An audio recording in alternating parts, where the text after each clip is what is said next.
Chapter 3. The Ukrainian Party of Socialist Revolutionaries in 1917. A. From the First to the Second Congress of the UPSR. 1. The First Congress of the UPSR. To follow the ideological evolution of Borot'bism, it will be useful to glance briefly at the activity of the UPSR in the revolutionary year 1917. The UPSR was formally organized as a political party at its first Constituent Congress, which convened in Kiev April 4 to 5, 1917. The party was made up principally of three groups: village organizations, urban students, workers and clerks, and individuals who had withdrawn from the party of Russian SRs. Although it might have seemed likely that the most valuable contribution would be made by the last mentioned group, by virtue of its previous experience, nevertheless leadership actually passed into the hands of younger members like Mikita Shapoval, who organized the Congress and formed the first Central Committee of the party. Shapoval himself, however, was co-opted to the Central Committee only a month later. Those elected to the Presidium were Mykola Kovalevsky, Levko Kovaliv, later a Borot'bist, Pavlo Khrestyuk, and Volodymyr Zalizniak. The young leaders showed considerable talent and even brilliance, but because of the inexperience, the UPSR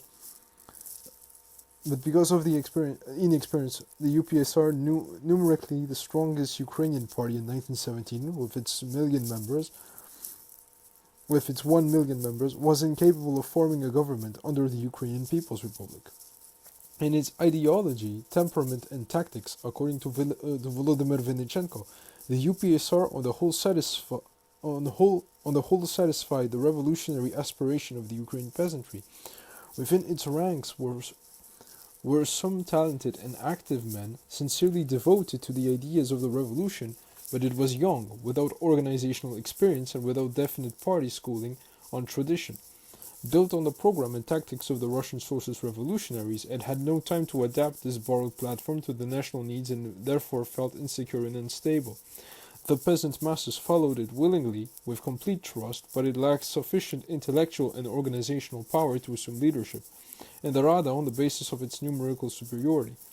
In principle, the Central Rada and its government, the General Secretariat, were formed on the basis of a coalition of three parties: the UPSR, the largest party in the Rada, the USDRP, smaller but politically more experienced, and the UPSF, liberal and national democratic in outlook, appealing largely to the intelligentsia and calling itself socialist, only to be in fashion.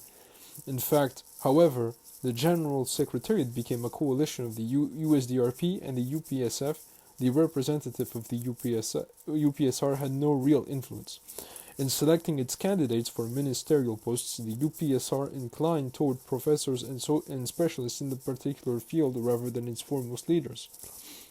Perhaps the best analysis of the UPSR's tactics at this time has been provided by Shapoval. Our fatal flaw was that we lacked leadership of our own. We had the masses behind us and we had our slogans, but we did not have leaders capable of transforming these slogans into organizational form. The membership of the UPSR was drawn from all classes: the intelligentsia, the quasi-intelligentsia, the peasants, and a scattering of workers. Yet the educated group among them all was very small. Some of the UPSR members who held ministerial posts were typical representatives of the quasi-intelligentsia. At best, they would make good bureaucrats or managers, but they were not statesmen. In a word, during the revolution, the UPSR played the role of a youth movement, having the virtues of enthusiasm, but also the drawbacks of inexperience. The two major questions debated by the first Congress of the UPSR were the land and national problems, particularly the latter. Although there was a distinctly separatist group present, the Congress passed the following resolution on the national question. At a time when great work is being carried out by the free peoples of Russia, the Constituent Congress of the Ukrainian SRs considers that the greatest need of the Ukrainian people is the immediate realization of broad national and territorial autonomy for Ukraine, the guarantee of the rights of national minorities, and the immediate institution of a territorial Ukrainian Constituent Council in order to work out the basis and forms of autonomy and to prepare for elections to the All-Russian Constituent Assembly. At the same time, the Congress regards a federative democratic republic as the best form of government for the Russian state, the establishment of which the UPSR will demand at the All-Russian Constituent Assembly. All attempts to delay the creation of a Ukrainian Constituent Council, the resolution continued, would be regarded by the UPSR as a continuation of the old imperialist policy of oppression and domination which had been pursued by the Moscow Tsars and the Russian emperors in Ukraine. The party demanded that the Russian provisional government declare its attitude toward Ukrainian autonomy and requested that Ukrainian soldiers in the Russian army be concentrated in separate regiments. On the question of land reform, the UPSR did not, because of the economic state of the country, demand the immediate socialization of the land, but it did insist that all land in Ukraine belonging to the state, the imperial family, and private landowners be placed in a Ukrainian land reserve and be distributed for use through communal organizations among the peasants. However, the question of compensation to owners was evaded, with the vague phrase that expenses incurred by land reform must be borne by the state. Further, the Congress debated a proposal to merge all socialist parties in Ukraine, but no conclusion was reached. In its demands concerning the status and rights of workers, the resolutions of the party's first Congress differed little from those of the other socialist parties, in particular the Party of Russian SRs. 2. The growth and influence of the UPSR. Following the first Congress of the UPSR, the party began to issue a weekly newspaper entitled Borot'ba, the struggle. The enrollment en masse of peasants, soldiers and workers into the party proceeded rapidly. The UPSR worked through the peasant union, Selyanska Spilka, and the local peasant unions, which were non-political trade organs for the peasantry, embracing several million persons. The first All-Ukrainian Peasants' Congress, the results of the activity of the UPSR among the peasants, found expression at the first All-Ukrainian Peasants' Congress, held in Kyiv during late May and early June 1917, old style. The Congress was attended by 2,500 delegates elected on the basis of one representative form, each Volost peasant union, and 2 representatives from each county and provincial peasant union. Although the SRs, Christyuk and M. Osachi, were among the members of the Presidium of the Congress, whose delegates were for the most part members or sympathizers of the UPSR, the men most prominently mentioned in the proceedings are the SDs Maistrenko and Boris Martos, a fact which indicates the inexperienced leadership of the UPSR. On the national question, the independents and the Congress were quite belligerent, advocating a complete break with Moscow and the immediate proclamation of an independent Ukrainian Republic. One delegate even called upon the Ukrainian people to take up arms for their freedom. The Congress voted to endorse the demands of the Central Rada for Ukrainian autonomy and the reconstruction of Russia as a federative state. It also went on record as favoring a convention of all non-Russian peoples of the former empire and the Ukrainization of all public administration in Ukraine. It must be borne in mind that by autonomy and federation, the Ukrainians meant full equality with Russia, not some form of subordination, yet the masses avoided the use of the slogan independence since it suggested alienation from other peoples. A characteristic feature of the 1917 revolution was its tremendous optimism and its faith in liberty, equality, and brotherhood. It was a striving for cooperation among equals. Hostility toward other peoples was regarded as betrayal of the revolution. The struggle was against Russian imperialism, not against the Russian people. The recognition of the Russians as equals was manifested in the relations between the Ukrainian and Russian peasant organizations. Both sides accepted the Old Ukraine Council of Peasants' Deputies and the only ruling body for the Ukrainian peasantry which would brook no Russian interference. Should occasion arise, the Ukrainian Council would consult with its counterpart, the All-Russian Soviet of Peasants' Deputies, on matters of common interest. In contrast to the resolution on the land problem adopted by the first Congress of the UPSR, the first All-Ukraine Peasants' Congress voted for total abolition of the right of private ownership of land. All land was to be transferred without compensation to the Ukrainian Land Reserve and distributed among those who would themselves work it in allotments sufficient for the sustenance of a family, but not in excess of what a family could cultivate by its own labor. The decision on communal farms was especially significant, in view of the fact that farming through joint effort conserves labor, requires fewer implements, and creates an opportunity for the better cultivation of land and the use of machinery. It is desirable to place large farms in the hands of agricultural associations as centers of the future socialist economy. This decision was dedicated by the desire to preserve the high agronomic technical level of large estates in Ukraine. The resolutions of the first All-Ukrainian Peasants' Congress were confirmed by countless smaller province, country and Volos Peasant Congress and became, especially the preamble, a primer which every peasant knew by heart and to which they held fast. The June Conference of the UPSR. Immediately following the First Peasants' Congress, the UPSR held a conference in Kyiv, June 3 to 6, 1917. The resolutions adopted indicate how far the party had moved to the left. The conference demanded the initiation of peace negotiations to end the war without annexations or reparations, and pressed for the resignation of the Russian coalition government on the ground that it was incapable of concluding peace and introducing the necessary socio-economic reforms. The party favored the formation of a government in Petrograd, which would include representatives of revolutionary democracy. The resolutions of the Ukrainian Peasants' Congress on the land problem were also endorsed. The first All-Ukrainian Workers' Congress. Aside from the USDRP, the UPSR was the only party represented in the first All-Ukrainian Workers' Congress held in Kyiv July 11 to 14, 1917, but the party representatives walked out when the Social Democrats rejected their demand for the abolition of private ownership of land. In all current problems, the UPSR was more responsive to the emotions of the masses than the USDRP. As day by day the revolution became more radical, the UPSR moved further to the left. The absence of a firm policy based on a considerate analysis of events was, on the one hand, a weakness of the UPSR, since the party was forced to rely on purely pragmatic measures. On the other hand, the absence of doctrinal strictures in a time of revolution saved the UPSR from the pitfalls of prejudice and error inherent in any rigid formalized doctrine. B. From the Second to the Third Congress of the UPSR. 1. The Second Congress of the UPSR and its turn to the left.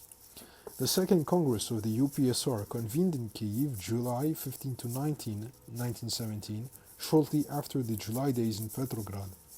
The resolutions put forward by this well-attended and stormy Congress show a further trend to the left. The main points of the resolution on land reform, which in general agreed with the program of the Russian SRs, were: number 1, the irrevocable abolition of the private ownership of land, which was not to be the object of purchase or better; number 2, the granting of land to the peasants for their use, subject to control of the village, Volos county, provincial, and national land committees elected by the toiling people by secret and direct ballot; number 3, the allotment of land not in excess of the working capacity of a family but sufficient to maintain it; number 4, the transformation of large estates into model farms under the management of agricultural associations; number 5, the allotment of state funds for the temporary support of those who incurred financial loss as a result of land reform; and number 6, the right of the Ukraine Constituent Assembly to make the final decision on land reform. On political and national issues, too, the Second Congress of the UPSR went beyond the First Congress. While standing on the principle of revolutionary socialism and subscribing to the international class struggle of the toiling masses of all nations, the party now considered that the common goals of humanity could be achieved only along national paths. It consciously defended the national heritage of all nations. Moreover, the national problem it held could be solved only under a socialist regime. The party supported everything which would foster the class consciousness and international solidarity of the masses, satisfy the socialist principle of the equality of all nations before the international, and guarantee the right of each nation to self-determination, that is, the widest political freedom, the complete sovereignty of nations. The UPSR stands for the transformation of the present warring imperialist states into a federation of democratic republics, established on the basis of the national territorial principle, with an international guarantee of the rights of minorities. The limits of sovereignty of the Federal Union should be established through voluntary agreement among the sovereign nations forming the Federation, in accordance with the interests of the masses on each nation concerned. And finally, it was deemed imperative to demand the transformation of the Russian state into a federation of national territorial republics with equal rights and with the guarantee of the rights of the national minorities within each republic. As for Ukraine, it should join the federation, along with other nations, as a democratic republic with its ethnic boundaries regardless of its present state allegiance. It is important to note that the UPSR regarded Ukraine as having equal rights with other nations, and that the federation which Ukraine would join was conceived as a voluntary union, not necessarily limited only to the other peoples of the former Russian Empire. Despite the heated debates among the various factions within the party, at this early stage in the revolution, the resolutions of the Second Congress were approved almost unanimously and incorporated into the party program. According to Christiuk, the leading figure of the Second Congress, there were at that time three contending groups within the party: the moderates, the confederalists, primarily from right-bank Ukraine, advocates of independence, and the internationalists, primarily from the left bank from the provinces of Poltava and Kharkiv, who, because they were under the strong influence of the Russian SRs and the Russian socialist intelligentsia in general, emphasized social and economical issues. It was from the internationalists that the Borot'bism were to emerge. It should be noted that of the 17 members elected to the Central Committee by the Second Congress, two were future Borot'bism, Mikhailo Poloz and Panchenko. Those were days of the rising tide of revolution in Ukraine, although conditions were not yet so stormy as in Russia. The large landed estates were still intact and the factories undistributed. But because of delay in executing the necessary reforms and because of the inability of the Rada to form a sound state apparatus within so short a time or to combat Bolshevik propaganda effectively, the Rada's control over the country gradually weakened. In the words of the left SD, Mikhailo Tkachenko, a prominent Ukrainian political figure of the day, the splendid Ukrainian organization began to waver. 2. Influence of Bolshevik ideas on the Ukrainian Revolution and on the UPSR. The second session of the All-Ukrainian Council of Peasants' Deputies. Immediately following the unsuccessful Kornilov coup in Petrograd, the second session of the All-Ukrainian Council of Peasants' Deputies convened in Kyiv, September 2-5, 1917, under the auspices of the UPSR.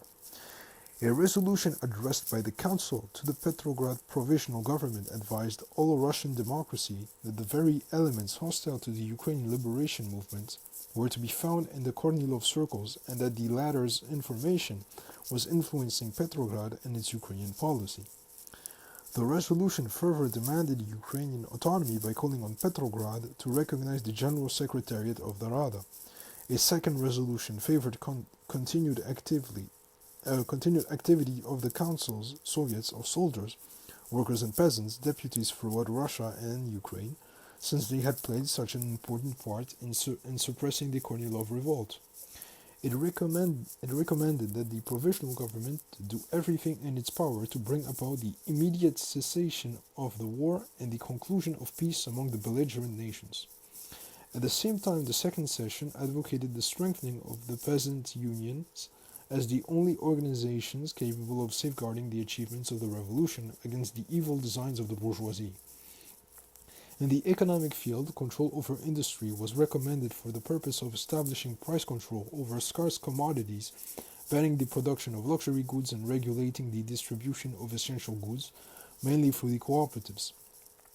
Factories neglected by their owners should be reopened and food distribution transferred from the food committees which had been formed at the beginning of the revolution, but which now contained few democratic elements to the newly elected democratic zemstvos.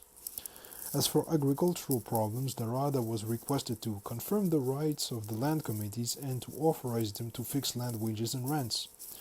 Toward this aim, the second session resolved to expel the Don Cossack, Caucasian and other military detachments from Ukraine, since they had been quartered in Ukraine on order of the counter-revolutionary generals, to protect the interests of the landowners. In addition, it was decided that the transfer of large model estates to agricultural associations for collective farming may be carried out only with the approval of village communes and only when there are people willing to undertake collective farming. The idea of model farms had originally been proposed by specialists from the intelligentsia, but because of the attempted Kornilov coup, the masses had become suspicious of all educated persons and their plans, hence the provisional clause in the resolution on model farms. With regard to the coming elections to the All-Russian Constituent Assembly, the second session advised the Peasant Union to vote in a bloc with the UPSR and USDRP, but with the latter only if the SDs recognized the land program of the Peasant Union. The Third All-Ukrainian Military Congress. At the time of the Bolshevik coup in Petrograd, October 25, the Third All-Ukrainian Military Congress was meeting in Kiev, October 20 to 29, 1917. Although the majority, 1,300, of its delegates were supporters of the UPSR, political parties at that time were not so much in control of the masses as carried away by them. This was especially true to the young, inexperienced UPSR. Members of the French, Belgian, and Romanian military missions attended the Third Military Congress as guests.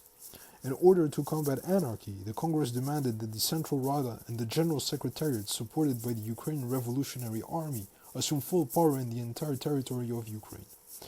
The Bolshevik demand that all power in Ukraine be transferred to the councils of workers and peasants, deputies, was opposed, since in Ukraine this would mean the transfer of power to the hands of non-Ukrainian democracy. Nonetheless, the Congress did not regard the Russian Bolshevik coup in Petrograd as anti-democratic. On the contrary, it promised to make every effort to prevent Ukrainian soldiers from fighting against the representatives of the interests of the toiling people. But on the national problem, the Congress did criticize the position of the Russian Bolsheviks. It asked that the Rada immediately proclaim a Ukrainian Democratic Republic within the ethnic boundaries of Ukraine. In the military sphere, the Congress rejected the idea of a permanent Ukrainian army but favored the creation of a people's militia and the complete Ukrainization of the army and navy with the transfer until demobilization of Ukrainian sailors from the Baltic to the Black Sea. And in the realm of religion, the Congress proposed the formation of a free Orthodox autocephalous church, disestablished from the state with a congressional constitution, Soborny Ustry, and a liturgy in the Ukrainian language. Clearly, some of the points in the resolutions of both the second session of the All-Ukrainian Council of Peasants' Deputies and the Third Military Congress were borrowed from the Bolsheviks. Although the Bolsheviks did not control these congresses, their ideas and propaganda were slowly infiltrating the Ukrainian masses. The third session of the All-Ukrainian Council of Peasants' Deputies. On November 7, 1917, the Central Rada published its Third Universal Manifesto, proclaiming the Ukrainian People's Republic in federation with Russia. The General Secretariat added a supplementary explanation on land reform, while a circular from Minister of Agriculture Martos promised that farms of up to 50 desyatins would remain intact. It was with this decision in mind that the Russian Bolsheviks accused the Rada of protecting the interests of wealthy peasants. And welcoming the Third Universal, the third session of the All-Ukrainian Council of Peasants' Deputies, which convened in Kiev November 18 to 23, 1917, took into account the results of the elections held November 12, 1917, to the All-Russian Constituent Assembly. On the average, 70% of those eligible had voted in the province of Poltava, from 90 to 95%. To Lenin, the election results clearly revealed that in November 1917, the majority of the votes in Ukraine went to the Ukrainian Socialist Revolutionaries and Social Democrats, who together polled 3,900,000 votes as against 1,900,000 cast for the Russian SRs. The total votes cast amounted to 7,600,000. In favoring a provisional central federated government for Russia, consisting of all socialist parties from the Bolsheviks on the left to the People's Socialists on the right, the third session condemned the Bolshevik coup in Petrograd. At the same time, it proposed that the national government should be represented in the central government at Petrograd, and peace treaties concluded with the participation of delegates from the Ukrainian People's Republic. But The Ukrainian soldiers in the Russian army should remain in uniform until the signing of such a treaty. In response to the promise made by Martos to keep intact farms of up to 50 desyatins, the third session demanded that the Central Rada issue a decree abolishing the right of private ownership of land. On the other hand, when the session expressed its opposition to the holding of new elections to the Central Rada, as demanded by the Bolsheviks, the Ukrainian peasants showed in the fact that they had not lost faith in the Rada. They regarded the Russian Bolshevik attacks upon it as a continuation of Kerensky's centralist policy. Inasmuch as the Bolshevik slogans advocating a Soviet form of government for Ukraine were finding favor throughout Ukraine, Christyuk believed that the Bolsheviks would have been much more successful had they attempted to form a strong Ukrainian Communist Party in Ukraine, one which would have included suitable elements among Ukrainian revolutionaries. Such tactics would not have inflamed the national passions. As a matter of course, they would have shifted the center of gravity from the national to the socio-economic field, the class struggle, which would have been precisely in the interests of a rapid development of the revolution. Similar ideas advanced by Ukrainian socialists were prepared to give power to the Bolsheviks, but only if they were Ukrainians will appear later. See, from the Third Congress of the UPSR to the liquidation of Ukrainian revolutionary democracy. 1. The Third Congress of the UPSR and the party's movement toward the Soviet position. It was against the background of these events that the Third Congress of the UPSR convened in Kyiv, November 21 to 24, 1917, with 500 delegates attending, many from the front lines. The Congress adopted the following agenda. Number 1, the current situation. Number 2, directives to the deputies elected to the All-Russian Constituent Assembly. Number 3, the Constituent Assembly of Ukraine. Number 4, the Party and the Peasant Union. Number 5, additions and corrections to the party program and party statute. As had the third session of the All Ukrainian Council of Peasants Deputies, the Third Congress of the UPSR welcomed the Third Universal and favored the creation of the Federation of Democratic Republics of the Peoples of the former Russian Empire.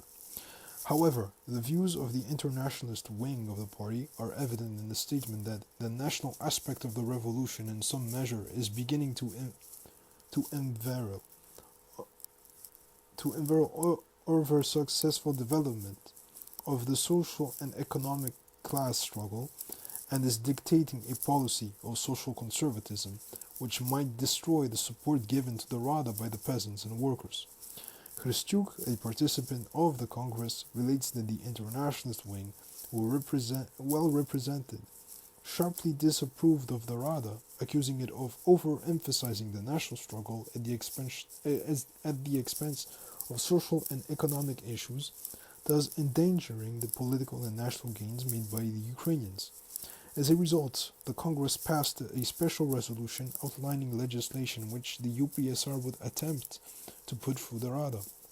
Number 1, abolition of the rights of private ownership of land. Number 2, state and workers' control over industry. Number 3, cultural autonomy for the national minorities in Ukraine. And number 4, nationalization of some branches of industry, especially factories which had ceased operation. In its attitude toward the form of the future Ukrainian government, the Congress was ambivalent. While favoring an all-class parliament, the Ukrainian Constituent Assembly, it also supported a central all-Ukrainian class organ, an all-Ukrainian Council of Peasants, Workers and Soldiers Deputies. It seemed to envisage the coexistence of these two bodies, for the latter was to serve as the foundation of the Ukrainian Constituent Assembly. It was therefore demanded that the Rada from territorial centers, councils of workers, peasants and military deputies. Toward this end, the Congress advocated the withdrawal of non-Ukrainian armed forces from Ukraine and their replacement by Ukrainians, and the concentration in purely Ukrainian regiments of all Ukrainians serving in the Russian army. It also called for the convention of an all-Ukrainian council of soldiers, deputies, and for new elections of all the local peasant, soldier, and worker councils. The new Central Committee, elected by the UPSR as its third Congress, included several members of the internationalist wing, future Borot'bisty Mikhailo Poloz, Panash Lyubichenko, Khnat Mikhailichenko, the poet Vasil M. Elansky, Siverov Odoyevsky, Alexander Yashumsky, Andrei Zalivchey, and Levko Kovalev. Shapoval, a member of the center, later recalled in Immigration that the majority of the Central Committee favored the Socialist Revolution in accordance with the resolutions of the Third Party Congress, while the minority favored a bourgeois revolution. The debate over the future Ukrainian government clearly illustrated the fact that the UPSR was split into three main groups: A. The left, in favor of a socialist revolution in union with the Bolsheviks; B. The center, in favor of an independent Ukrainian social revolution in negotiations with the Bolsheviks; and C. The right, in favor of war against the Bolsheviks and a bourgeois democratic revolution. The leaders of the left were Poloz, Mikhailichenko, Elansky, Shumsky, Kovalev, and others. Of the center, Mykola Shrach, Ivan Lizansky, Yu Okhrimovich, Nikifor I. Grigoriev, myself, and others. On the right, M. Saltan, Mykola Chechel, Vsevolod Holubovich, Ol Zhukovsky, Alexander Sevryuk, and others, led in fact by the non-party man Mikhailo S. Hrushevsky. The main struggle was between the right on the one side and a combination of the left and the center on the other. The forces of all three groups were approximately equal, but the left and the center together formed the majority, which was in favor of a peace treaty with Moscow. This clear-cut division, however, was not so apparent at the time. The real difference was between the left, the internationalists, and the non-left, yet even this division was not a fixed one, for often members of the right advanced very leftist suggestions. During the first cabinet meeting of the government headed by the SR Vsevolod Holubovich in mid-January 1918, the program of power to the councils was proposed, while a few weeks later the same government called the German army into Ukraine. This action not only compromised the party, but also more than anything else, showed the political immaturity of the party leadership. Number 2. The impact of the Russo-Ukrainian War. The Third Congress of the UPSR had outlined a plan for the convening of an all-Ukraine Congress of Councils of Workers, Peasants, and Soldiers deputies. Without waiting on the initiative of the Rada to convoke such a Congress, the Ukrainian Bolsheviks called one on their own to meet in Kiev December 4 to 6, 1917. Although this Congress was attended by 2,500 delegates, only about 60 of them were Bolsheviks. It was precisely at this moment that the Bolshevik government in Petrograd issued its ultimatum to the Rada, in effect a declaration of war on Ukraine. This move at once changed the atmosphere of the Congress, giving it a national emphasis. No other Ukraine Congress was so enraged against the Bolsheviks, writes Christyuk, an eyewitness, as this one, which was convened on Bolshevik initiative. Even the Ukrainian Bolsheviks were taken aback by the Petrograd ultimatum. Consequently, one of their leaders, Vasil M. Shachrai, attempted to explain the ultimatum as a misunderstanding, assuring the Congress that the Ukrainian Bolsheviks, who had just as much right to call themselves Ukrainians as the representatives of other parties, would do their utmost to bring about a peaceful settlement, but his assurances were of no avail. In appealing to the peoples of Russia to prevent the possibility of a new shameful war, the First All-Ukrainian Congress of Councils declared that while the Council of People's Commissars is negotiating peace with General Hindenburg, it has presented the democracy of all the peoples of Ukraine with an ultimatum and threatens war, just as had the third session of the All-Ukraine Council of Peasants Deputies 2 weeks previously. The First All-Ukraine Congress of Councils disapproved of the Bolshevik coup and demanded that all socialist parties be included in new Petrograd government. Here two attitudes manifested themselves, the romantic revolutionary and the Bolshevik realist. To the romantics, the Bolshevik negotiations with Hindenburg and simultaneous war against Ukraine seemed paradoxical, a betrayal of the revolution. But the Russian Bolsheviks, being weaker than the German army, regarded the negotiations as a necessity, yet they also viewed the war against the young and weak Ukrainian Republic as a necessity, because the Congress of Councils repudiated them. It was almost a certainty that the elections to the Ukraine Constituent Assembly set for December 27 would lead to the rejection of any collaboration with the Bolsheviks. Furthermore, it would have been more difficult for the Bolsheviks to combat a Ukrainian Constituent Assembly than to fight the Rada, which still bore the stamp of revolutionary improvisation. The Bolsheviks had no reason to believe that a compromise with the Rada was possible. The latter had already exhibited open hostility toward the Bolshevik regime on several occasions. It is true that the Russian Bolsheviks momentarily hesitated, calculating whether another policy toward Ukraine might be more advantageous. They were about to return the Ukrainian national treasures, preserved in Russian museums, and even to transport Ukrainian military units to Ukraine from Russia. But the Bolsheviks insisted that the Rada recognize the supremacy of their Council of People's Commissars, predicating their demand on the Rada's third universal, which, as has been seen, formally acknowledged the federation of the Ukrainian People's Republic and Russia. In the final analysis, however, the war was initiated because the Bolsheviks and the Rada could not find a common meeting ground. Moreover, the Bolsheviks also hoped to attract sympathizers from among the Ukrainian people who were not solidly united behind the Rada. Here they met with some success, although the Bolshevik occupation of Ukraine under Mikhail Muravyov, the Red General, made them extremely unpopular with the masses. The peculiar relationship between the Ukrainian Rada and the Bolshevik Council of People's Commissars now divided the Ukrainians into two camps. One camp was inclined to seek understanding with the Bolsheviks at any price, while the other placed its hopes in the military support of the Entente or the Central Powers.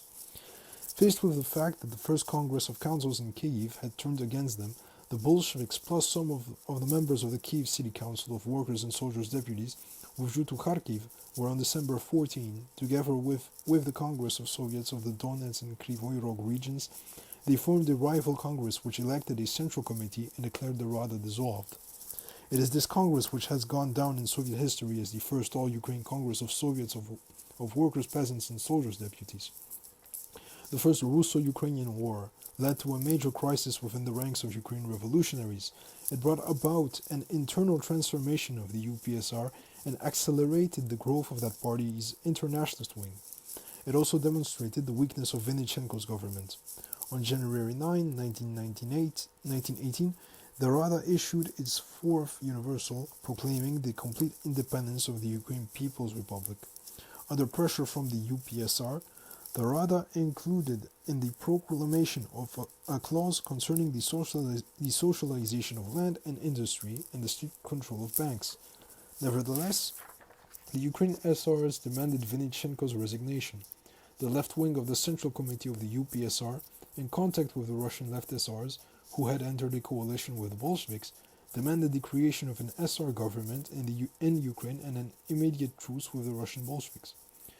The more moderate members of the UPSR, on the other hand, advocated a coalition with the left wing of the USDRP. However, events moved faster than political plans. The Bolsheviks advanced into Ukraine, the government of Vinnychenko resigned, and the UPSR was asked to form the new government.